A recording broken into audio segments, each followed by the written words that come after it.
عید قربان کی قربانی واجب ہے یا کہ سنت؟ عید قربان کی قربانی جو ہے آلموسٹ امت میں اتفاق ہے کہ یہ سنت مؤکدہ ہے،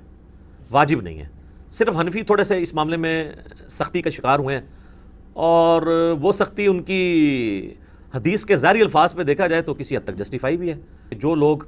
استطاعت کے باوجود قربانی نہیں کرتے وہ ہماری عیدگاہوں سے دور رہیں۔ تو اس میں چونکہ ایک وعید ہے، اس کی وجہ سے امام حنیفہ کا یہ موقف ہے کہ عید قربان کی قربانی واجب ہے۔ لیکن ہم پہلے بھی آپ کو بتاتے ہیں کہ احادیث کو آپ نے صحابہ کے فہم کے مطابق دیکھ کے چلنا ہے۔ صحابہ کا فہم یہ ہے کہ سیدنا ابو بکر اور عمر رضی اللہ عنہما بعض اوقات جان بوجھ کے عید قربان کی قربانی چھوڑ دیا کرتے تھے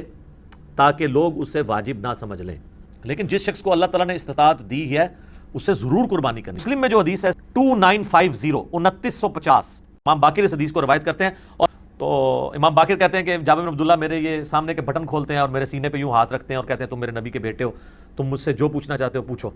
تو وہ کہتے ہیں میں آپ سے پوچھنے آیا ہوں کہ نبی علیہ السلام نے حج کس طرح کیا تھا۔ تو وہ حج کی آلموسٹ 7-8 صفحوں پہ لمبی حدیث ہے، اس میں الفاظ ہیں کہ یمن سے نبی علیہ السلام نے 100 اونٹ منگوائے حجۃ الوداع کے موقع پر، 63 اونٹ آپ نے اپنے مبارک ہاتھوں سے نہر کیے ایک حج کے موقع پہ، 63 اونٹ، اور یہ حضور اپنی طرف سے کر رہے ہیں، اور باقی 37 جو ہیں وہ مولا علی کو کہا کہ تم نے کرنا ہے۔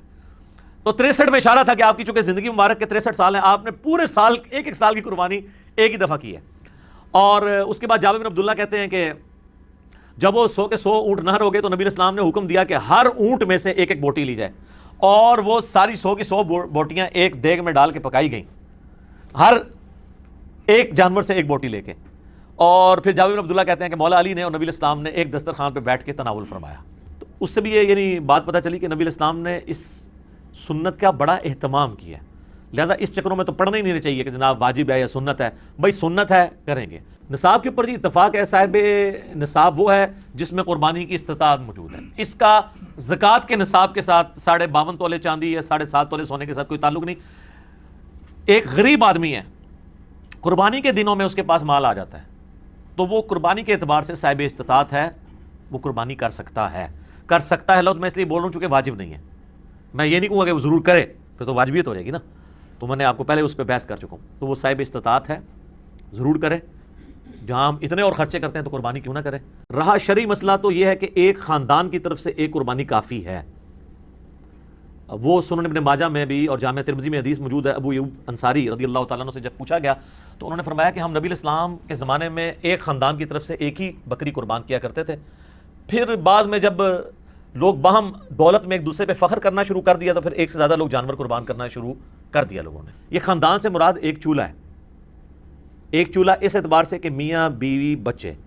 اب آپ کو گھر ایسا لے آئیں کہ جہاں پہ 5 فیملیز رہ رہی ہوں، چولہا ایک ہو تو وہ آپ کہیں گے ایک قربانی نہیں، وہ 5 خاندان ہے۔ تو اس اعتبار سے اگر میاں بیوی بچے یہ ایک خاندان ہے، ٹھیک ہے، چاہے وہ 5 بھائی اکٹھے رہ رہے ہیں، چولہا اکٹھا جل رہا ہے، پھر بھی وہ 5 خاندان تصور ہوں گے، ہر ایک خاندان کو اپنی قربانی الگ سے دینی چاہیے اور اس سنت کے اوپر عمل کرنا چاہیے۔ ایک خاندان کی طرف سے ایک قربانی کر لینا کافی ہے، ٹھیک ہے۔ علی بھائی اگلا سوال ہے، اگر کوئی شخص آلریڈی مقروض ہے تو کیا وہ قربانی دینے کے لیے قرضہ اٹھا سکتا ہے یا قربانی نہ دے؟ قربانی کیوں نہ دے جی، کروڑ پتی لوگ بھی مقروض ہیں، یہ بڑے بڑے فیکٹریوں کے مالکوں سے آپ پوچھیں، انہوں نے کروڑوں میں قرضے اٹھائے ہوئے ہیں،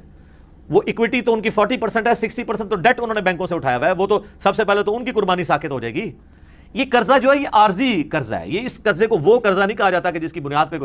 قرضہ یہ ہے کہ ایک بندہ قرضے کے تلے اس طرح دب گیا ہے کہ اس کی 2 وقت کی روٹی محال ہو گئی ہے اور وہ روکھی سوکھی کھا کے گزارا کر رہا ہے، اس کو مقروض کہا جاتا ہے۔ قرضہ بھی اٹھانا پڑتا ہے، ضرور اٹھائیں کریں، کیونکہ یہ قرضہ ایسا نہیں ہے کہ جو آپ کی گردن کو دبوچ لے گا، آپ آسانی سے اتار لیں گے۔ 12-13 ہزار روپیہ کیا چیز ہے؟ اب اس چکر میں نہ پڑ جائے کہ میں نے جا کے 50,000 روپے دی کوئی بیتل بکری جا کے لینی ہے، تو وہ تو ظاہر ہے اتنا بڑا ہاتھ بھی نہ ڈالیں آپ، ٹھیک ہے، نارمل قربانی کر لیں۔ یہ سارے بہانے ہیں جی قربانی کے، میں تو پوری کوشش کرتا ہوں کہ اس کے اوپر لوگوں کو ترغیب دلائی جائے کہ قربانی نہ مس کریں۔ سر یہ بہت بڑی نعمت ہے، آپ قیامت والے دن اور کچھ نہیں ہے تو حضرت ابراہیم علیہ السلام سے سفارش کے لیے عرض کر سکتے ہیں، ان کی سنت کو زندہ رکھا، ان کی سنت آپ نے زندہ، سنت ابراہیمی کو زندہ رکھا۔ جو آپ گھر میں، اچھا بعض لوگ ہیں گھر میں موٹا گوشت کھانے کو عیب اور گالی سمجھتے ہیں، اور جب قربانی کا موقع آتا ہے تو وہ بڑے گوشت میں حصہ ڈال دیتے ہیں پیسے بچانے کے لیے۔ تو چاہیے یہ ہے کہ پھر جو اگر آپ چھوٹے گوشت کو پریفرلی گھر میں کھاتے ہیں، صرف چھوٹا گوشت جو کھا رہے ہیں میں ان کی بات کر رہا ہوں، جو مکس کر کے کھا رہے ہیں ان کی بات کر رہا ہوں، تو آپ کو پھر قربانی بھی چھوٹے گوشت کی ہی دینی چاہیے۔ لن تنالوا البر حتی تنفقوا مما تحبون، تم کبھی بھی نیکی کے اعلیٰ درجے کو نہیں پا سکتے جب تک کہ پسندیدہ چیزیں اللہ کی راہ میں خراب نہ کرو۔